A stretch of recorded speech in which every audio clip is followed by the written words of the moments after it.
इस क्वेश्चन में क्या कह रहा है, P is thrice as efficient as Q। तो अगर देखो दो पर्सन है P और Q, ऑडियो क्लियर है? इनके एफिशिएंसी का रेशियो दिया हुआ है, क्या दिया हुआ है, P इज थ्राइस एफिशिएंट, मतलब P 3 है तो ये Q 1 है, so P is thrice as efficient as Q। तो जैसे ही मुझे एफिशिएंसी का रेशियो दिया गया, मैं क्विकली यहाँ पे टाइम का रेशियो लिख दूंगा। मैं क्विकली यहाँ पे टाइम का रेशियो लिखूंगा। बताओ तो क्या लिखूंगा टाइम का रेशियो, क्विक बताओ, what is the ratio of time, जल्दी। देखो अगर एफिशिएंसी 60 का माइनस रेशियो, एक्स। अरे भाई मुझे रेशियो में बताओ, अगर एफिशिएंसी का रेशियो 3:1 गिवन है, तो क्या मैं टाइम का रेशियो सोच सकता हूँ, लिख सकता हूँ, कोई लॉजिक है मेरे पास, व्हाट विल बी या नहीं व्हाट शुड बी? नहीं है। नहीं, आपको बताया नहीं अभी कि एफिशिएंसी और जो टाइम होता है वो इनवर्सली प्रोपोर्शनल होता है, अभी तो बताया था, इसी की तो थ्योरी चल रही है। 1:3। तो ये हो जाएगा, हाँ जी बिल्कुल, 1:3। हाँ जी, तो ये हो जाएगा 1:3। ठीक है यहाँ तक, ये हमने देखो लॉजिकली सोचा है, या कंसेप्चुअली कह लो, लॉजिकली कह लो।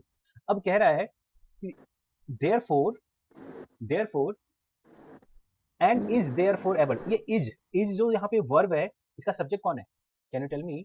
ये जो इज बोल रहा है, is therefore able to finish a work, who is able to finish a work, कौन? पी। पी, शाबाश, तुम्हारा सब्जेक्ट अभी भी क्या है, P. So P is able to finish a piece of work in 60 days less than Q. तो P को 60 दिन, 60 डेज कम समय लगता है क्यू से। ठीक है यहाँ तक, तो ये जो है ना 60 डेज कम लेता है, माइनस 60 डेज किसके रिस्पेक्ट में, क्यू के रिस्पेक्ट में। अब बताओ क्वेश्चन कर सकते हो? नहीं। नहीं, वेरी गुड, इधर आओ, देखो इसमें क्या करना है भाई। यहाँ पे रेशियो प्रोपोर्शन सिखा रहा हूँ। ये टाइम का जो रेशियो है, देखो ना, ये जो टाइम का रेशियो है, आपने कहा टाइम का ratio, time ratio of P and Q जो है वो 1:3 है। इसका क्या मतलब है, इसका क्या मतलब है, मतलब है कि 4 घंटों में से हाँ, क्यू कितना समय लेता है, पी को 1 घंटा क्यू अगर लगता है 3 और यूनिट क्यू को लेता है तो पी जो है वो 1 यूनिट का 1 घंटा समय लेगा। लगता है। अच्छा, इन दोनों में डिफरेंस कितने यूनिट का आ रहा है, इन दोनों में डिफरेंस कितने यूनिट का आ रहा है रान? इन दोनों का तो डिफरेंस 2 यूनिट का डिफरेंस आ रहा है। अब आप बताओ आपके क्वेश्चन में क्या दिया हुआ है, क्या P का इंडिविजुअल टाइम दिया हुआ है, क्या Q का इंडिविजुअल टाइम दिया हुआ है, या उन दोनों के टाइम का डिफरेंस दिया हुआ है? आपके क्वेश्चन में क्या दिया हुआ है? हमें डिफरेंस। आपके क्वेश्चन में अच्छा, उन, तो 1 unit is equal to 30, one हाँ यूनिट जी, इज इक्वल टू 30 हाँ, डेज। तो आपने यहाँ पे लिखना था कि 2 यूनिट जो है सर वो 60 डेज के बराबर है। तो यहाँ से हमें पता चल गया कि जो 1 यूनिट है वो 30 डेज के बराबर है। तो फिर सब कुछ पता चल गया। तो बताओ क्यू कितने दिन में पूरा कर लेगा?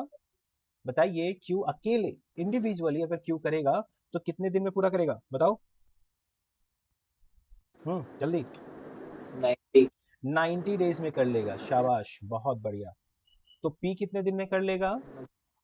30 डेज में कर लेगा। आप चाहो तो वेरीफाई कर सकते हो, रेशियो देखो इफिशिएंसी का यही है, टाइम का वही है, और देखो दोनों में 60 डेज का फर्क है कि नहीं। देखो पी जो है वो क्यू से 60 डेज लेस टाइम ले रहा है या नहीं। तो आप बताइए क्या आप इस क्वेश्चन को समझ पाए with concept, not only the solution and answer? समझ गया। हाँ, वेरी गुड।